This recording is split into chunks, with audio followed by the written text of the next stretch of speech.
ಬೆಂಗಳೂರಿನ ಆ ಗದ್ದಲದ ಮಾರುಕಟ್ಟೆಯಲ್ಲಿ ಸಮಯ ಸಂಜೆ 5 ಗಂಟೆ ದಾಟುತ್ತಿತ್ತು. ಪ್ರತಿ ನಿಮಿಷಕ್ಕೂ ಸಾವಿರಾರು ಜನರು ಒಬ್ಬರನ್ನೊಬ್ಬರು ತಳ್ಳಿಕೊಂಡು ಸಾಗುತ್ತಿದ್ದ ಆ ಜನಜಂಗುಳಿಯ ನಡುವೆ ಪ್ರದೀಪ್ ತನ್ನ ಐಷಾರಾಮಿ ಕಾರಿನಿಂದ ಕೆಳಗಿಳಿದನು. ಅವನ ಅಣತಿಯಂತೆ ಅಣ್ಣನ ಮಕ್ಕಳಿಗೆ ಬೇಕಾದ ಶಾಲೆಯ ಬ್ಯಾಗ್ ಮತ್ತು ಹಣ್ಣುಗಳನ್ನು ಕೊಳ್ಳುವ ಜವಾಬ್ದಾರಿ ಅವನ ಮೇಲಿತ್ತು. ಪ್ರದೀಪ್ ಈಗ ಮೊದಲಿನಂತಿರಲಿಲ್ಲ. ಅವನ ಜೀವನ ಶೈಲಿ, ಹಾಕುತ್ತಿದ್ದ ಬಟ್ಟೆ, ಕೈಯಲ್ಲಿದ್ದ ಬೆಲೆಬಾಳುವ ಗಡಿಯಾರ ಎಲ್ಲವೂ ಅವನು ಸಮಾಜದಲ್ಲಿ ಗಳಿಸಿರುವ ಯಶಸ್ಸನ್ನು ಸಾರಿ ಸಾರಿ ಹೇಳುತ್ತಿದ್ದವು. ಆದರೆ ಅಂದು ಆ ಮಾರುಕಟ್ಟೆಯ ರಸ್ತೆಯ ಒಂದು ಮೂಲೆಯಲ್ಲಿ ಅವನು ಕಂಡ ಆ ದೃಶ್ಯ ಅವನನ್ನು 10 ವರ್ಷಗಳ ಹಿಂದಿನ ಕಹಿ ನೆನಪುಗಳಿಗೆ ಕರೆದೊಯ್ಯುತ್ತದೆ ಎಂದು ಅವನು ಕನಸಿನಲ್ಲೂ ಯೋಚಿಸಿರಲಿಲ್ಲ. ಹಣ್ಣಿನ ಅಂಗಡಿಗಳ ಕಡೆಗೆ ಹೆಜ್ಜೆ ಹಾಕುತ್ತಿದ್ದ ಪ್ರದೀಪ್ನ ಕಣ್ಣುಗಳು ಅಚಾನಕ್ಕಾಗಿ ರಸ್ತೆಯ ಬದಿಯಲ್ಲಿ ನೆಲದ ಮೇಲೆ ಹರಿದ ಚಾಪೆ ಹಾಸಿ ಕುಳಿತಿದ್ದ ಒಬ್ಬ ಹೆಣ್ಣುಮಗಳ ಮೇಲೆ ಬಿದ್ದವು. ಅವಳು ಬಾಡಿದ ಸೊಪ್ಪಿನ ಕಟ್ಟುಗಳನ್ನು ನೀರು ಚಿಮುಕಿಸಿ ಸರಿಮಾಡುತ್ತಿದ್ದಳು. ಅವಳ ಮೈಮೇಲಿದ್ದ ಕಾಟನ್ ಸೀರೆ ಹಳೆಯದಾಗಿತ್ತು ಮತ್ತು ಬಣ್ಣ ಕಳೆದುಕೊಂಡಿತ್ತು. ಅವಳ ಮುಖದಲ್ಲಿ ವಿಪರೀತ ಸುಸ್ತು ಮತ್ತು ಮಧ್ಯಾಹ್ನದ ಉರಿಬಿಸಿಲಿಗೆ ಕಪ್ಪಾದ ಛಾಯೆ ಎದ್ದು ಕಾಣುತ್ತಿತ್ತು. ಪ್ರದೀಪ್ನ ಹೆಜ್ಜೆಗಳೂ ಅಲ್ಲಿಗೆ ಸ್ತಬ್ಧವಾದವು. ಆ ಮುಖ ಅವನಿಗೆ ಜನ್ಮಜನ್ಮಾಂತರದ ಪರಿಚಯವಿದ್ದಂತೆ ಭಾಸವಾಯಿತು. ಹೌದು, ಅವಳು ಸೌಮ್ಯ. 10 ವರ್ಷಗಳ ಹಿಂದೆ ಅವನ ಮನೆಯಿಂದ ಮಹಾಲಕ್ಷ್ಮಿಯಂತೆ ಹೊರಬಂದವಳು ಇಂದು ಬೀದಿಯಲ್ಲಿ ತರಕಾರಿ ಮಾರುತ್ತಿದ್ದಾಳೆ ಎಂಬ ಸತ್ಯವನ್ನು ಜೀರ್ಣಿಸಿಕೊಳ್ಳಲು ಅವನಿಗೆ ಸಾಧ್ಯವಾಗಲಿಲ್ಲ. ಪ್ರದೀಪ್ಗೆ ಒಮ್ಮೆಗೆ ನಡುಕ ಶುರುವಾಯಿತು. ಅವಳನ್ನು ಹತ್ತಿರದಿಂದ ನೋಡಬೇಕೆಂಬ ಆಸೆ ಒಂದು ಕಡೆಯಾದರೆ, ತನ್ನನ್ನು ಅವಳು ಗುರುತಿಸಿಬಿಟ್ಟರೆ ಎಂಬ ಭಯ ಇನ್ನೊಂದು ಕಡೆ. ಪ್ರದೀಪ್ ಈ 10 ವರ್ಷಗಳಲ್ಲಿ ದೈಹಿಕವಾಗಿ ಸಾಕಷ್ಟು ಬದಲಾಗಿದ್ದನು, ಸ್ವಲ್ಪ ದಪ್ಪಗಾಗಿದ್ದನು ಮತ್ತು ಅವನ ಮುಖದಲ್ಲಿ ಶ್ರೀಮಂತಿಕೆಯ ಕಳೆಯಿತ್ತು. ಆದರೂ ರಿಸ್ಕ್ ತೆಗೆದುಕೊಳ್ಳಲು ಇಷ್ಟಪಡದ ಅವನು ತನ್ನ ಜೇಬಿನಲ್ಲಿದ್ದ ದೊಡ್ಡ ಕರವಸ್ತ್ರವನ್ನು ತೆಗೆದು ಮುಖಕ್ಕೆ ಅಡ್ಡವಾಗಿ ಕಟ್ಟಿಕೊಂಡನು. ಕೇವಲ ಕಣ್ಣುಗಳು ಮಾತ್ರ ಕಾಣುವಂತೆ ಮಾಡಿಕೊಂಡು ಅವಳ ಹತ್ತಿರ ಹೋಗಿ ನಿಂತನು. ಸೌಮ್ಯ ತಲೆ ತಗ್ಗಿಸಿ ತನ್ನ ತರಕಾರಿಗಳನ್ನು ಅಚ್ಚುಕಟ್ಟಾಗಿ ಜೋಡಿಸುತ್ತಿದ್ದಳು. ಅವಳ ಪಕ್ಕದಲ್ಲಿದ್ದ ಮತ್ತೊಬ್ಬ ವ್ಯಾಪಾರಿ ಮಹಿಳೆ ಪ್ರದೀಪ್ನ ಶ್ರೀಮಂತಿಕೆಯ ನೋಟವನ್ನು ಕಂಡು, ಬನ್ನಿ ಸಾಹೇಬ್ರೆ, ನಮ್ಮ ಬಳಿ ಫ್ರೆಶ್ ತರಕಾರಿ ಇದೆ, ತೆಗೆದುಕೊಳ್ಳಿ ಎಂದು ಕೂಗಿದಳು. ಆ ಧ್ವನಿಗೆ ಸೌಮ್ಯ ಕೂಡ ಗಡಿಬಿಡಿಯಿಂದ ತಲೆ ಎತ್ತಿ ಪ್ರದೀಪ್ನ ಕಡೆಗೆ ಒಂದು ಭರವಸೆಯ ನೋಟ ಬೀರಿದಳು.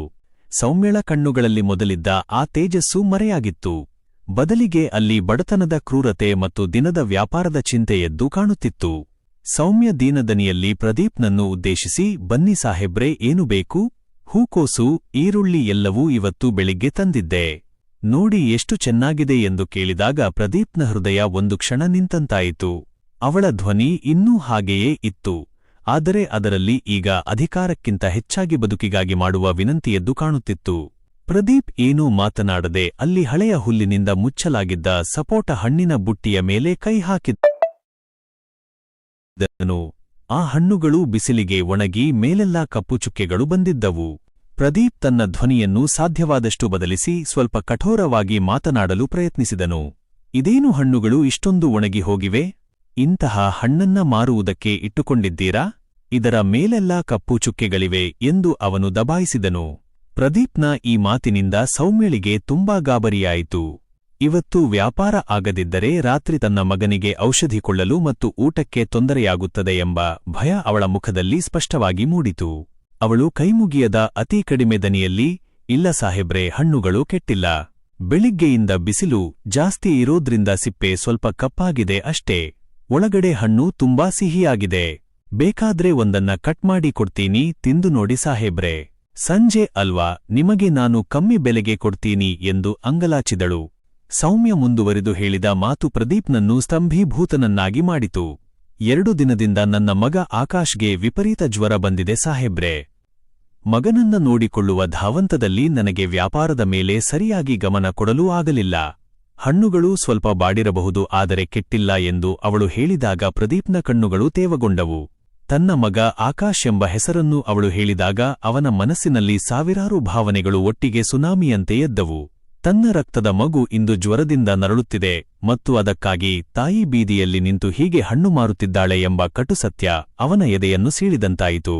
ವಿಚ್ಛೇದನದ ಸಮಯದಲ್ಲಿ 4 ವರ್ಷದವನಾಗಿದ್ದ ಆಕಾಶ್ ಈಗ ಹೇಗೆ ಬೆಳೆದಿರಬಹುದು?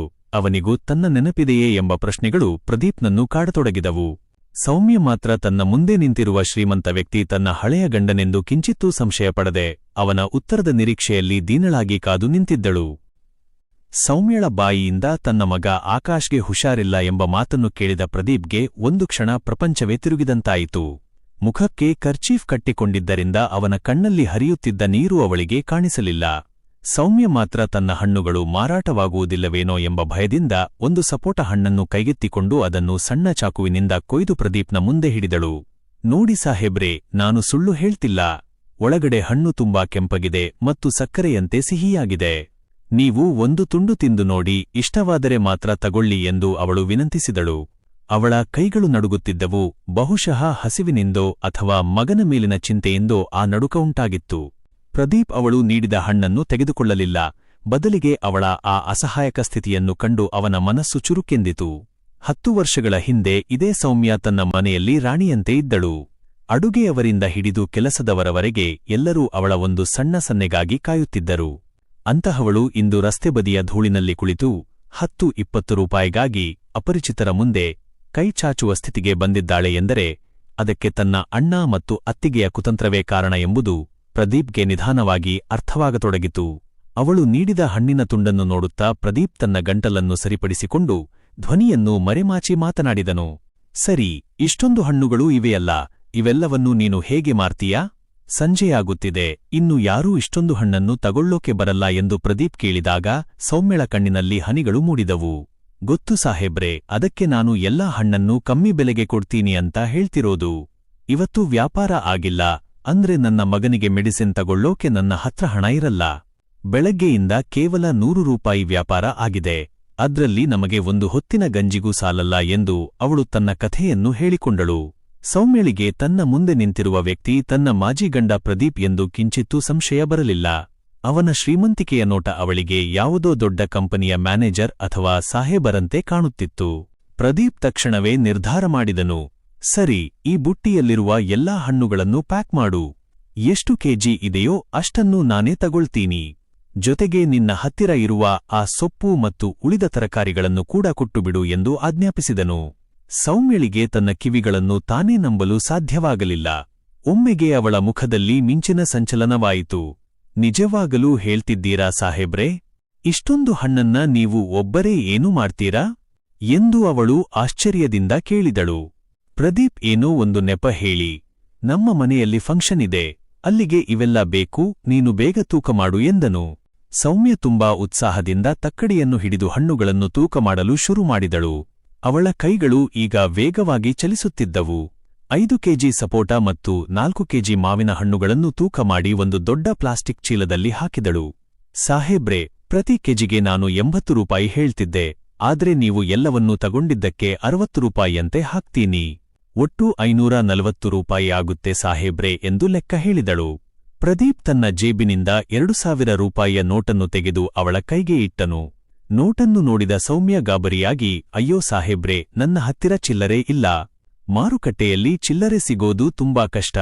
ನೀವು ಸ್ವಲ್ಪ ಹೊತ್ತು ಇಲ್ಲೇ ಇರಿ, ನಾನು ಪಕ್ಕದ ಬೇಕರಿಗೆ ಹೋಗಿ ಚಿಲ್ಲರೆ ತಂದುಕೊಡ್ತೀನಿ ಎಂದು ಹೇಳಿ ಆ ಕಡೆಗೆ ಓಡಿದಳು. ಪ್ರದೀಪ್ ಅವಳು ಹೋಗುವುದನ್ನೇ ನೋಡುತ್ತಾ ನಿಂತಿದ್ದನು. ದೀಪಗಳ ಬೆಳಕಿನಲ್ಲಿ ಅವಳ ಆ ಕೃಶವಾದ ದೇಹ ಮತ್ತು ಓಡುತ್ತಿರುವ ಆ ನಡಿಗೆಯನ್ನು ಕಂಡಾಗ ಅವನಿಗೆ ತಾನು ಮಾಡಿದ ತಪ್ಪುಗಳ ಅರಿವಾಗತೊಡಗಿತು. 10 ವರ್ಷಗಳ ಹಿಂದೆ ತನ್ನ ಅಣ್ಣ ಮತ್ತು ಅತ್ತಿಗೆಯ ಮಾತು ಕೇಳಿ ಸೌಮ್ಯಳನ್ನು ಮನೆಯಿಂದ ಹೊರಹಾಕುವಾಗ ಅವನು ಎಷ್ಟು ಕುರುಡನಾಗಿದ್ದ ಎಂದರೆ ತನ್ನ ಹೆಂಡತಿಯ ಚಾರಿತ್ರ್ಯದ ಬಗ್ಗೆಯೂ ಸಂಶಯಪಟ್ಟಿದ್ದನು. ಸೌಮ್ಯ ಚಿಲ್ಲರೆ ತರಲು ಹೋದಾಗ ಅವಳ ಪಕ್ಕದಲ್ಲಿ ವ್ಯಾಪಾರ ಮಾಡುತ್ತಿದ್ದ ಮಹಿಳೆ ಪ್ರದೀಪ್ನ ಹತ್ತಿರ ಬಂದು, ನೀವು ತುಂಬಾ ಪುಣ್ಯವಂತರು ಸಾಹೇಬ್ರೆ. ಪಾಪ ಈ ಹೆಣ್ಣುಮಗಳು ಪಡುತ್ತಿರುವ ಕಷ್ಟ ದೇವರಿಗೂ ಬೇಡ. ಅವಳ ಗಂಡ ಅವಳನ್ನು ಬಿಟ್ಟು ಹೋದ ಮೇಲೆ ಇವಳು ಬೀದಿಗೆ ಬಂದಿದ್ದಾಳೆ. ಆದ್ರೂ ಯಾರ ಹತ್ತಿರವೂ 1 ರೂಪಾಯಿ ಭಿಕ್ಷೆ ಕೇಳಲ್ಲ. ಹೀಗೆ ಕಷ್ಟಪಟ್ಟು ತನ್ನ ಮಗನನ್ನ ಮತ್ತು ತಾಯಿಯನ್ನ ಸಾಕ್ತಿದ್ದಾಳೆ ಎಂದು ಸೌಮ್ಯಳ ಕಷ್ಟದ ಕಥೆಯನ್ನು ವಿವರಿಸಿದಳು. ಇದನ್ನು ಕೇಳಿದ ಪ್ರದೀಪ್ನ ಎದೆಯಲ್ಲಿ ಬಿಸಿ ಸೀಸ ಸುರಿದಂತಾಯಿತು. ಸೌಮ್ಯ ಇನ್ನೂ ತನ್ನ ತಾಯಿಯ ಜೊತೆಗೆ ಇದ್ದಾಳೆ ಮತ್ತು ಒಬ್ಬಳೇ ಹೋರಾಡುತ್ತಿದ್ದಾಳೆ ಎಂಬ ಸತ್ಯ ಅವನನ್ನು ಮತ್ತಷ್ಟು ಕಾಡತೊಡಗಿತು. ಸೌಮ್ಯ ಬೇಕರಿಗೆ ಹೋಗಿ ಚಿಲ್ಲರೆ ಹಿಡಿದುಕೊಂಡು ಮರಳಿ ಬರುವಷ್ಟರಲ್ಲಿ ಪ್ರದೀಪ್ ಅವಳ ಹಳೆಯ ಸಂಸಾರದ ಉಳಿದ ಕಥೆಯನ್ನು ಪಕ್ಕದ ವ್ಯಾಪಾರಿಯಿಂದ ಕೇಳಿ ಮನಸ್ಸಿನಲ್ಲೇ ಅಳುತ್ತಿದ್ದನು. ಸೌಮ್ಯ ಓಡುತ್ತಾ ಬಂದು ಪ್ರದೀಪ್ ಎದುರು ನಿಂತು ಸಣ್ಣಗೆ ಏದುಸಿರು ಬಿಡುತ್ತಾ ಚಿಲ್ಲರೆ ಹಣವನ್ನು ಎಣಿಸಿಕೊಡಲು ಮುಂದಾದಳು. ತಗೊಳ್ಳಿ ಸಾಹೇಬ್ರೆ, ನಿಮ್ಮ ಉಳಿದ ಹಣ. ತುಂಬಾ ಧನ್ಯವಾದಗಳು. ಇವತ್ತು ನೀವು ಬರದೇ ಹೋಗಿದ್ದರೆ ನಾನು ಮಗನಿಗೆ ಔಷಧಿ ತಗೊಳ್ಳೋಕೆ ಆಗ್ತಿರಲಿಲ್ಲ ಎಂದು ಭಾವಪರವಶಳಾಗಿ ಹೇಳಿದಳು. ಪ್ರದೀಪ್ ಆ ಚಿಲ್ಲರೆ ಹಣವನ್ನು ತೆಗೆದುಕೊಳ್ಳಲು ಮನಸ್ಸಿಲ್ಲದೆ, ಪರವಾಗಿಲ್ಲ ಸೌಮ್ಯ, ಅಂದರೆ ಇಟ್ಟುಕೋ, ನಿನ್ನ ಮಗನಿಗೆ ಹುಷಾರಿಲ್ಲ ಅಂದೆಯಲ್ಲ, ಅವನಿಗೆ ಏನಾದರೂ ಬೇಕಾದ್ದನ್ನು ತಗೋ ಎಂದು ಅಚಾನಕ್ಕಾಗಿ ಅವಳ ಹೆಸರನ್ನು ಹೇಳಿಬಿಟ್ಟನು. ಸೌಮ್ಯ ಕ್ಷಣಕಾಲ ಸ್ತಬ್ಧಳಾದಳು. ಅವಳ ಕಣ್ಣುಗಳು ಅಚ್ಚರಿಯಿಂದ ಪ್ರದೀಪ್ನ ಕಣ್ಣುಗಳನ್ನು ದಿಟ್ಟಿಸಿ ನೋಡಿದವು. ನನ್ನ ಹೆಸರು ನಿಮಗೆ ಹೇಗೆ ಗೊತ್ತು ಸಾಹೇಬ್ರೆ ಎಂದು ಅವಳು ಕೇಳಿದಾಗ ಪ್ರದೀಪ್ಗೆ ಬೆವತು ಹೋಯಿತು. ತಕ್ಷಣ ತಿದ್ದಿಕೊಂಡು, ಅಲ್ಲ, ಆಗಲೇ ಯಾರೋ ನಿನ್ನನ್ನು ಸೌಮ್ಯ ಅಂತ ಕರೆಯುತ್ತಿದ್ದುದನ್ನು ಕೇಳಿಸಿಕೊಂಡೆ ಅಷ್ಟೇ ಎಂದು ಸುಳ್ಳು ಹೇಳಿ ಪರಿಸ್ಥಿತಿಯನ್ನು ನಿಭಾಯಿಸಿದನು. ಸೌಮ್ಯ ಆ ಉತ್ತರವನ್ನು ನಂಬಿದಂತೆ ತಲೆ ಆಡಿಸಿ, ಇಲ್ಲ ಸಾಹೇಬ್ರೆ, ನನಗೆ ಯಾರ ಭಿಕ್ಷೆಯೂ ಬೇಡ. ನೀವು ವ್ಯಾಪಾರ ಮಾಡಿದ್ದೀರಾ, ಅದಕ್ಕೆ ಬೆಲೆ ಕಟ್ಟಿದ್ದೀರಾ, ಅಷ್ಟೇ ಸಾಕು. ಈ ಚಿಲ್ಲರೆ ಹಣ ನಿಮ್ಮದು, ನೀವು ಇದನ್ನು ತೆಗೆದುಕೊಳ್ಳಲೇಬೇಕು ಎಂದು ಹಠ ಹಿಡಿದಳು. ಅವಳ ಆ ಹಳೆಯ ಸ್ವಾಭಿಮಾನ ಇನ್ನೂ ಕಿಂಚಿತ್ತೂ ಕಡಿಮೆಯಾಗಿರಲಿಲ್ಲ. ಪ್ರದೀಪ್ ಅನಿವಾರ್ಯವಾಗಿ ಆ ಹಣವನ್ನು ಜೇಬಿಗೆ ಇಟ್ಟುಕೊಳ್ಳಬೇಕಾಯಿತು. ಪ್ರದೀಪ್ ಕುತೂಹಲ ತಡೆಯಲಾರದೆ ಮತ್ತೊಂದು ಪ್ರಶ್ನೆ ಕೇಳಿದನು. ಇಷ್ಟೊಂದು ಕಷ್ಟಪಟ್ಟು ವ್ಯಾಪಾರ ಮಾಡ್ತಿದ್ದೀಯಲ್ಲ, ನಿನ್ನ ಯಜಮಾನರು ಏನು ಮಾಡ್ತಾರೆ? ಅವರು ನಿನಗೆ ಸಹಾಯ ಮಾಡಲ್ವಾ? ಈ ಪ್ರಶ್ನೆ ಕೇಳಿದ ಕೂಡಲೇ ಸೌಮ್ಯಳ ಮುಖದಲ್ಲಿ ಒಂದು ರೀತಿಯ ಮೌನ ಆವರಿಸಿತು. ಅವಳು ದೂರದ ಶೂನ್ಯವನ್ನು ನೋಡುತ್ತಾ, ನನಗೆ ಯಾರೂ ಇಲ್ಲ ಸಾಹೇಬ್ರೆ. 10 ವರ್ಷಗಳ ಹಿಂದೆಯೇ ನನ್ನ ಗಂಡನಿಂದ ನಾನು ದೂರವಾಗಿದ್ದೇನೆ. ಅವರು ಈಗ ಎಲ್ಲಿದ್ದಾರೋ ಹೇಗಿದ್ದಾರೋ ನನಗೆ ಗೊತ್ತಿಲ್ಲ. ನನ್ನ ಮಗನೇ ನನ್ನ ಪ್ರಪಂಚ. ಅವನನ್ನ ಒಬ್ಬ ದೊಡ್ಡ ಆಫೀಸರ್ ಮಾಡಬೇಕು ಅನ್ನೋದೇ ನನ್ನ ಕನಸು ಎಂದಳು. ಅವಳ ದನಿಯಲ್ಲಿ ಪ್ರದೀಪ್ನ ಬಗ್ಗೆ ಯಾವುದೇ ದ್ವೇಷವಿರಲಿಲ್ಲ. ಬದಲಿಗೆ ವಿಧಿಯ ಆಟದ ಬಗ್ಗೆ ಒಂದು ಸಣ್ಣ ಅಸಮಾಧಾನವಿತ್ತು ಅಷ್ಟೇ. ಸೌಮ್ಯ ಮೆಲ್ಲನೆ ತನ್ನ ಉಳಿದ ತರಕಾರಿಗಳನ್ನು ಮೂಟೆ ಕಟ್ಟಲು ಶುರುಮಾಡಿದಳು. ಅವಳು ತನ್ನ ಅಂಗಡಿಯನ್ನು ಬಂದ್ ಮಾಡುತ್ತಿರುವುದನ್ನು ನೋಡಿ ಪ್ರದೀಪ್ ಕೇಳಿದನು, ಏಕೆ ಇಷ್ಟು ಬೇಗ ಮನೆಗೆ ಹೊರಟಿಯಾ? ಸೌಮ್ಯ ಮೂಟೆಯನ್ನು ಎತ್ತುತ್ತಾ, ಹೌದು ಸಾಹೇಬ್ರೆ, ಇವತ್ತು ನೀವು ಎಲ್ಲಾ ಹಣ್ಣನ್ನು ತಗೊಂಡಿದ್ದಕ್ಕೆ ನನಗೆ ಒಳ್ಳೆ ಲಾಭ ಸಿಕ್ಕಿದೆ. ಈ ಹಣದಲ್ಲಿ ಮಗನಿಗೆ ಮಾತ್ರೆ ತಗೊಂಡು ಮನೆಗೆ ಹೋಗಬೇಕು. ಮನೆ ತುಂಬಾ ದೂರ ಇದೆ, ಲೇಟ್ ಆದ್ರೆ ಬಸ್ ಸಿಗಲ್ಲ ಎಂದಳು. ಅವಳು ಆ ಭಾರೀ ಮೂಟೆಯನ್ನು ತನ್ನ ಸಣ್ಣ ಹೆಗಲ ಮೇಲೆ ಎತ್ತಿಕೊಳ್ಳಲು ಕಷ್ಟಪಡುತ್ತಿರುವುದನ್ನು ನೋಡಿ ಪ್ರದೀಪ್ಗೆ ಓಡಿ ಹೋಗಿ ಸಹಾಯ ಮಾಡಬೇಕೆನಿಸಿತು. ಆದರೆ ಅಸಹಾಯಕತೆಯಿಂದ ಕೇವಲ ನೋಡುತ್ತಾ ನಿಂತನು. ಸೌಮ್ಯ ಮಾರುಕಟ್ಟೆಯಿಂದ ಹೊರಗೆ ಹೋಗುವಾಗ ಪ್ರದೀಪ್ ಗುಟ್ಟಾಗಿ ಅವಳನ್ನು ಹಿಂಬಾಲಿಸಲು ಶುರುಮಾಡಿದನು. ಅವಳು ಎಲ್ಲಿದ್ದಾಳೆ, ಅವಳ ಮನೆ ಹೇಗಿದೆ ಎಂದು ತಿಳಿಯುವ ಹಂಬಲ ಅವನಲ್ಲಿ ಹೆಚ್ಚಾಗಿತ್ತು. ಸೌಮ್ಯ ಮೊದಲು ಒಂದು ಮೆಡಿಕಲ್ ಶಾಪ್ಗೆ ಹೋಗಿ ಚೀಟಿ ತೋರಿಸಿ ಔಷಧಿಗಳನ್ನು ಕೊಂಡುಕೊಂಡಳು. ನಂತರ ಅವಳು ಕಿಲೋಮೀಟರ್ ಗಟ್ಟಲೆ ನಡೆಯುತ್ತಾ ಒಂದು ಕಿರಿದಾದ ಗಲ್ಲಿಯೊಳಗೆ ಹೋದಳು. ಅಲ್ಲಿನ ವಾತಾವರಣ ತುಂಬಾ ಗಲೀಜಾಗಿತ್ತು ಮತ್ತು ಬಡತನ ಎದ್ದು ಕಾಣುತ್ತಿತ್ತು. ಪ್ರದೀಪ್ ತನ್ನ ಕಾರ್ ಅನ್ನು ದೂರದಲ್ಲೇ ನಿಲ್ಲಿಸಿ ಅವಳಿಗೂ ತಿಳಿಯದಂತೆ ಮರೆಯಲ್ಲೇ ನಡೆದುಕೊಂಡು ಹೋದನು. ಸೌಮ್ಯ ಒಂದು ಹಳೆಯ, ಪ್ಲಾಸ್ಟರ್ ಕಿತ್ತು ಹೋಗಿದ್ದ ಸಣ್ಣ ಮನೆಯ ಮುಂದೆ ನಿಂತಳು. ಆ ಮನೆಯ ಮುಂದೆ ಒಂದು ಮುರಿದು ಹೋಗಿದ್ದ ಮರದ ಕುರ್ಚಿ ಇತ್ತು. ಮನೆಯೊಳಗಿನಿಂದ ಒಬ್ಬ ಚಿಕ್ಕ ಹುಡುಗ, ಅಮ್ಮ ಬಂದ್ಯಾ ಎಂದು ಕೂಗುತ್ತಾ ಹೊರಗೆ ಬಂದನು.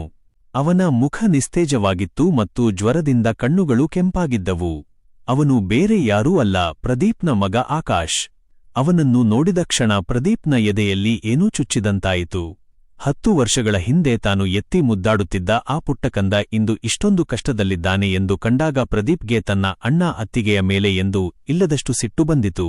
ಸೌಮ್ಯ ಮಗನನ್ನು ಅಪ್ಪಿಕೊಂಡು, ಬಂದೆ ಕಂದ, ನೋಡು ನಿನಗೆ ಮೆಡಿಸಿನ್ ತಂದಿದ್ದೀನಿ, ಇವತ್ತು ಒಬ್ಬರು ಸಾಹೇಬರು ಬಂದು ಎಲ್ಲಾ ಹಣ್ಣನ್ನ ತಗೊಂಡ್ರು, ಹಾಗಾಗಿ ಬೇಗ ಬಂದೆ ಎಂದು ಹೇಳಿ ಅವನ ಹಣೆಗೆ ಮುತ್ತಿಟ್ಟಳು. ಈ ದೃಶ್ಯವನ್ನು ದೂರದಿಂದ ನೋಡುತ್ತಿದ್ದ ಪ್ರದೀಪ್ಗೆ ಅಲ್ಲಿ ನಿಲ್ಲಲು ಸಾಧ್ಯವಾಗಲಿಲ್ಲ. ತನ್ನ ಮಗನನ್ನು ಹೋಗಿ ಅಪ್ಪಿಕೊಳ್ಳುವ ಆಸೆ ಎಷ್ಟೇ ಇದ್ದರೂ ತನ್ನ ಮುಖವನ್ನು ತೋರಿಸುವ ಧೈರ್ಯ ಅವನಿಗೆ ಇರಲಿಲ್ಲ. ಆ ಸಣ್ಣ ಮನೆಯ ಮುಂದೆ ನಿಂತಿದ್ದ ಸೌಮ್ಯಳ ತಾಯಿ, ಅಂದರೆ ಪ್ರದೀಪ್ನ ಮಾಜಿ ಅತ್ತೆ ಕೂಡ ಹೊರಗೆ ಬಂದರು. ಅವರಿಗೂ ವಯಸ್ಸಾಗಿತ್ತು ಮತ್ತು ಕಣ್ಣುಗಳು ಮಂಜಾಗಿದ್ದವು. ತನ್ನ ಸುಂದರವಾದ ಸಂಸಾರ ಇಂದು ಇಂತಹ ನರಕದಲ್ಲಿ ಬಿದ್ದಿದೆ ಎಂಬ ಸತ್ಯ ಪ್ರದೀಪ್ನನ್ನು ದಹಿಸತೊಡಗಿತು. ಆ ಸಣ್ಣ ಮನೆಯ ಕತ್ತಲ ಮೂಲೆಯಲ್ಲಿ ತನ್ನ ಮಗ ಆಕಾಶ್ ಕೆಮ್ಮುತ್ತಾ ಕುಳಿತಿದ್ದನ್ನು ಕಂಡ ಪ್ರದೀಪ್ಗೆ ತನ್ನ ಐಷಾರಾಮಿ ಬದುಕು ನರಕದಂತೆ ಭಾಸವಾಯಿತು. ಸೌಮ್ಯ ಮನೆಯೊಳಗೆ ಹೋಗಿ ಮಗನಿಗೆ ಔಷಧಿ ಕುಡಿಸಿ ಅವನ ತಲೆಯ ಮೇಲೆ ತಣ್ಣೀರಿನ ಬಟ್ಟೆ ಇಡುತ್ತಿರುವುದನ್ನು ಅವನು ಕಿಟಕಿಯ ಮರೆಯಿಂದ ನೋಡುತ್ತಿದ್ದನು. ಮನೆಯೊಳಗೆ ಕೇವಲ ಒಂದು ಸಣ್ಣ ದೀಪ ಉರಿಯುತ್ತಿತ್ತು. ಗೋಡೆಗಳೆಲ್ಲ ತೇವದಿಂದ ಪಾಚಿಕಟ್ಟಿದ್ದವು. ಮಗನಿಗೆ ಜ್ವರ ಇಳಿಯಲಿ ಎಂದು ಸೌಮ್ಯ ದೇವರಿಗೆ ಕೈಮುಗಿಯುತ್ತಾ, ಭಗವಂತ, ಹೇಗಾದರೂ ಮಾಡಿ ನನ್ನ ಮಗನನ್ನು ಗುಣಪಡಿಸು, ಅವನೇ ನನಗೆ ಉಳಿದಿರುವ ಏಕೈಕ ಆಸರೆ ಎಂದು ಬಿಕ್ಕಳಿಸಿ ಅಳುತ್ತಿರುವುದು ಪ್ರದೀಪ್ನ ಕಿವಿಗೆ ಬಿದ್ದಿತು. ಪ್ರದೀಪ್ ಅಲ್ಲಿಂದ ಭಾರವಾದ ಹೃದಯ ಹೊತ್ತು ತನ್ನ ಕಾರ್ನತ್ತ ನಡೆದನು.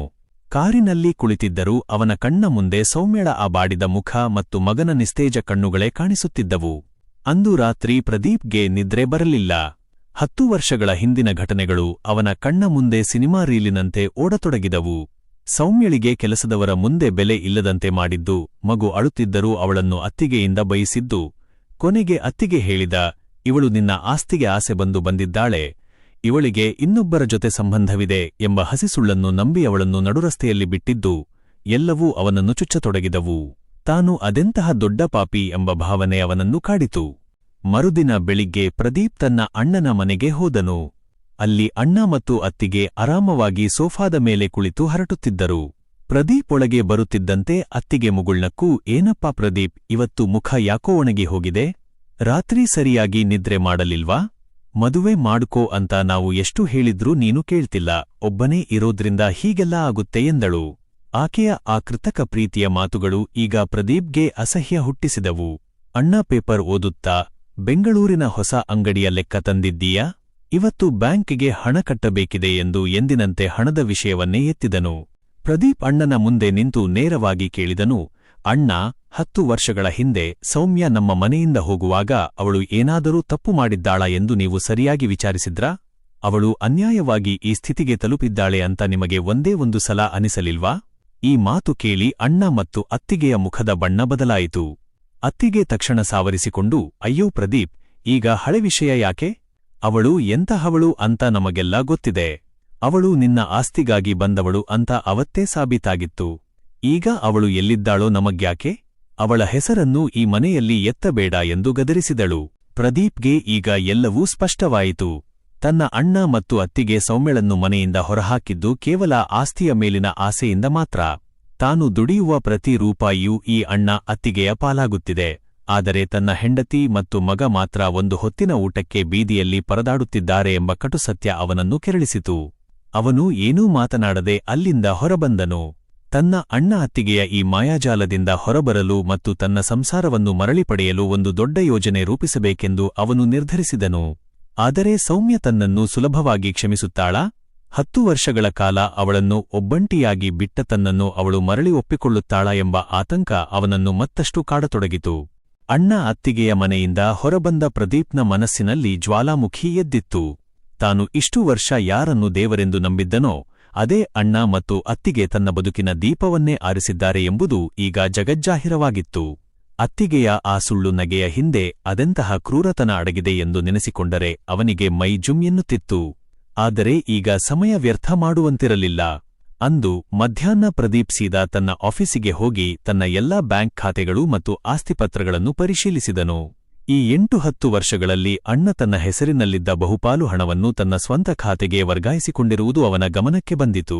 ನನ್ನ ನಂಬಿಕೆಯನ್ನೇ ಬಂಡವಾಳ ಮಾಡಿಕೊಂಡು ಇವರು ನನ್ನನ್ನು ಭಿಕ್ಷುಕನನ್ನಾಗಿ ಮಾಡುತ್ತಿದ್ದರು ಎಂದು ಅವನು ಹಲ್ಲು ಕಚ್ಚಿದನು. ಸಂಜೆ ಆಗುತ್ತಿದ್ದಂತೆ ಪ್ರದೀಪ್ ಮತ್ತೆ ಮಾರುಕಟ್ಟೆಯ ಕಡೆಗೆ ಧಾವಿಸಿದನು. ಅಂದು ಕೂಡ ಅವನು ಮುಖಕ್ಕೆ ಬಟ್ಟೆ ಕಟ್ಟಿಕೊಂಡಿದ್ದನು. ಆದರೆ ಈ ಬಾರಿ ಅವನ ಹತ್ತಿರ ಹಣ್ಣು ಕೊಳ್ಳುವ ಉದ್ದೇಶ ಮಾತ್ರ ಇರಲಿಲ್ಲ. ಸೌಮ್ಯಳನ್ನು ಹತ್ತಿರದಿಂದ ನೋಡಿ ಅವಳ ನೋವಿನ ಆಳವನ್ನು ಅರಿಯಬೇಕಿತ್ತು. ಸೌಮ್ಯ ಅಂದು ಕೂಡ ಅದೇ ಜಾಗದಲ್ಲಿ ಕುಳಿತಿದ್ದಳು. ಮಗನಿಗೆ ಸ್ವಲ್ಪ ಜ್ವರ ಇಳಿದಿರಬೇಕು ಎನ್ನುವ ಸಮಾಧಾನ ಅವಳ ಮುಖದಲ್ಲಿ ಸ್ವಲ್ಪ ಇತ್ತು. ಅವಳು ಪಕ್ಕದ ವ್ಯಾಪಾರಿಯೊಂದಿಗೆ ಮಾತನಾಡುತ್ತಾ, ಅಕ್ಕ, ಇವತ್ತು ಹೇಗಾದರೂ ಮಾಡಿ ಮಗನಿಗೆ ಒಂದು ಹೊಸ ಜೊತೆ ಬಟ್ಟೆ ಕೊಡಿಸಬೇಕು ಅಂತಿದ್ದೀನಿ. ಅವನ ಹಳೆಯ ಬಟ್ಟೆಗಳೆಲ್ಲ ಹರಿದು ಹೋಗಿವೆ. ಶಾಲೆಗೆ ಹೋಗುವಾಗ ಬೇರೆ ಮಕ್ಕಳು ಅವನನ್ನು ನೋಡಿ ನಗುತ್ತಾರಂತೆ ಎಂದು ಕಣ್ಣೀರು ಹಾಕುತ್ತಿದ್ದಳು. ಈ ಮಾತನ್ನು ಕೇಳಿದ ಪ್ರದೀಪ್ಗೆ ತನ್ನ ಎದೆ ಸೀಳಿದಂತಾಯಿತು. ಕೋಟಿಗಟ್ಟಲೆ ಆಸ್ತಿ ಹೊಂದಿರುವ ತನ್ನ ಮಗ ಇನ್ನೊಬ್ಬರು ನಗುತ್ತಾರೆ ಎಂಬ ಕಾರಣಕ್ಕೆ ಹರಿದ ಬಟ್ಟೆ ಹಾಕಿಕೊಂಡು ಶಾಲೆಗೆ ಹೋಗುತ್ತಿದ್ದಾನೆಯೇ? ಪ್ರದೀಪ್ ಮೆಲ್ಲಗೆ ಅವಳ ಬಳಿ ಹೋಗಿ ನಿಂತನು. ಸೌಮ್ಯ ತಕ್ಷಣ ಎದ್ದು ನಿಂತು, ಬನ್ನಿ ಸಾಹೇಬ್ರೇ, ಇವತ್ತು ಕೂಡ ಬಂದಿದ್ದೀರಾ? ಇವತ್ತು ಒಳ್ಳೆ ಫ್ರೆಶ್ ದಾಳಿಂಬೆ ಹಣ್ಣು ತಂದಿದ್ದೀನಿ ನೋಡಿ. ಮಗನಿಗೆ ರೋಗನಿರೋಧಕ ಶಕ್ತಿ ಬರುತ್ತೆ ಅಂತ ಡಾಕ್ಟರ್ ಹೇಳಿದ್ರು, ಅದಕ್ಕೆ ಮಾರುಕಟ್ಟೆಯಿಂದ ಆರಿಸಿ ತಂದಿದ್ದೀನಿ ಎಂದಳು.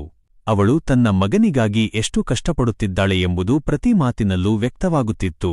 ಪ್ರದೀಪ್ ದಾಳಿಂಬೆ ಹಣ್ಣುಗಳನ್ನು ಆರಿಸುತ್ತಾ ಕೇಳಿದನು, ಏನಮ್ಮ, ನಿನ್ನ ಮಗ ಈಗ ಹೇಗಿದ್ದಾನೆ? ಜ್ವರ ಇಳಿಯಿತೆ? ಸೌಮ್ಯ ಒಂದು ಕ್ಷಣ ಆಶ್ಚರ್ಯದಿಂದ ನೋಡಿದಳು. ನೀವು ತುಂಬಾ ದಯಾಳು ಸಾಹೇಬ್ರೆ, ನಿನ್ನೆ ಚಿಲ್ಲರೆ ಕೂಡ ತಗೊಳ್ಳದೆ ಹೋಗಿದ್ರಿ, ಇವತ್ತು ಮಗನ ಬಗ್ಗೆ ವಿಚಾರಿಸುತ್ತಿದ್ದೀರಾ? ಅವನು ಈಗ ಸ್ವಲ್ಪ ಗುಣಮುಖನಾಗಿದ್ದಾನೆ. ನೀವು ಕೊಟ್ಟ ಹಣದಿಂದಲೇ ಅವನಿಗೆ ಔಷಧಿ ತಂದೆ. ತುಂಬಾ ಧನ್ಯವಾದಗಳು ಎಂದಳು. ಪ್ರದೀಪ್ಗೆ ತನ್ನ ನಿಜವಾದ ಗುರುತನ್ನು ಈಗಲೇ ಹೇಳಿಬಿಡೋಣ ಎನಿಸಿತು. ಆದರೆ ತನ್ನ ಅಣ್ಣ ಅತ್ತಿಗೆಯ ಮೇಲೆ ತಾನು ಸೇಡು ತೀರಿಸಿಕೊಳ್ಳುವವರೆಗೆ ಸೌಮ್ಯ ಮತ್ತು ಮಗ ಸುರಕ್ಷಿತವಾಗಿರಬೇಕು ಎಂದು ಅವನು ಯೋಚಿಸಿದನು. ಅವನು ಅಂದು ಕೂಡ ಎಲ್ಲಾ ಹಣ್ಣುಗಳನ್ನು ತಾನೇ ಕೊಂಡುಕೊಂಡನು. ಸೌಮ್ಯ ಹಣ ಎಣಿಸಿಕೊಳ್ಳುತ್ತಿರುವಾಗ ಪ್ರದೀಪ್ ಒಂದು ಸಣ್ಣ ಬ್ಯಾಗನ್ನು ಅವಳ ಮುಂದೆ ಇಟ್ಟನು. ಇದೇನಿದು ಸಾಹೇಬ್ರೆ ಎಂದು ಅವಳು ಕೇಳಿದಾಗ, ಪ್ರದೀಪ್, ಇದು ನನ್ನ ಮಗನಿಗಾಗಿ ತಂದ ಬಟ್ಟೆಗಳು, ಆದರೆ ಅವನಿಗೆ ಇದು ಸಣ್ಣದಾಯಿತು. ನಿನ್ನ ಮಗನಿಗೆ ಇದು ಆಗಬಹುದು ಎಂದು ತಂದೆ, ದಯವಿಟ್ಟು ಬೇಡ ಅನ್ನಬೇಡ ಎಂದು ಸುಳ್ಳು ಹೇಳಿದನು. ಸೌಮ್ಯ ಆ ಬ್ಯಾಗ್ ತೆರೆದು ನೋಡಿದಾಗ ಅದರೊಳಗೆ ಅತ್ಯಂತ ಬೆಲೆಬಾಳುವ ಹೊಸ ಬಟ್ಟೆಗಳು ಮತ್ತು ಕೆಲವು ಪೌಷ್ಟಿಕ ಆಹಾರದ ಡಬ್ಬೆಗಳಿದ್ದವು. ಸೌಮ್ಯಳ ಕಣ್ಣಲ್ಲಿ ನೀರು ಜಿನುಗಿತು. ನನಗೆ ಇಷ್ಟೊಂದು ಸಹಾಯ ಯಾಕೆ ಮಾಡ್ತಿದ್ದೀರಾ ಸಾಹೇಬ್ರೆ? ನಾನು ಬಡವಳಿರಬಹುದು, ಆದರೆ ಭಿಕ್ಷೆ ಬೇಡೋ ಅಭ್ಯಾಸ ನನಗಿಲ್ಲ ಎಂದು ಸ್ವಾಭಿಮಾನದಿಂದ ಹೇಳಿದಳು. ಪ್ರದೀಪ್ ಅವಳ ಕೈ ಹಿಡಿದು, ಇದು ಭಿಕ್ಷೆಯಲ್ಲ ಸೌಮ್ಯ, ಒಬ್ಬ ತಂದೆಯಾಗಿ ನಿನ್ನ ಮಗನ ಮೇಲೆ ನನಗೆ ಬಂದ ಪ್ರೀತಿಯಷ್ಟೇ. ನೀನು ಇದನ್ನು ತಿರಸ್ಕರಿಸಿದರೆ ನನಗೆ ತುಂಬಾ ನೋವಾಗುತ್ತದೆ ಎಂದನು. ಸೌಮ್ಯ ಆ ಕಣ್ಣುಗಳನ್ನು ನೋಡಿದಾಗ ಅವಳಿಗೆ ಎಲ್ಲೋ ಒಂದು ಕಡೆ ಪ್ರದೀಪ್ನ ನೆನಪು ಬಂದಂತಾಯಿತು.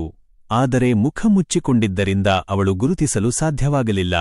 ಅವಳು ಆ ಬ್ಯಾಗನ್ನು ಎದೆಯ ಮೇಲೆ ಇಟ್ಟುಕೊಂಡು, ನಿಮ್ಮ ಈ ಉಪಕಾರವನ್ನು ನಾನು ಎಂದಿಗೂ ಮರೆಯಲ್ಲ. ದೇವರು ನಿಮಗೆ ಒಳ್ಳೆಯದು ಮಾಡಲಿ ಎಂದು ಹರಸಿದಳು. ಪ್ರದೀಪ್ ಅಲ್ಲಿಂದ ಹೊರಡುವಾಗ ಅವನ ಮನಸ್ಸಿನಲ್ಲಿ ಒಂದು ದೃಢ ನಿರ್ಧಾರ ಮೂಡಿತ್ತು. ತನ್ನ ಅಣ್ಣನ ಅಧಿಪತ್ಯವನ್ನು ಅಂತ್ಯಗೊಳಿಸುವ ಸಮಯ ಹತ್ತಿರ ಬಂದಿದೆ ಎಂದು ಅವನು ಅರಿತುಕೊಂಡನು.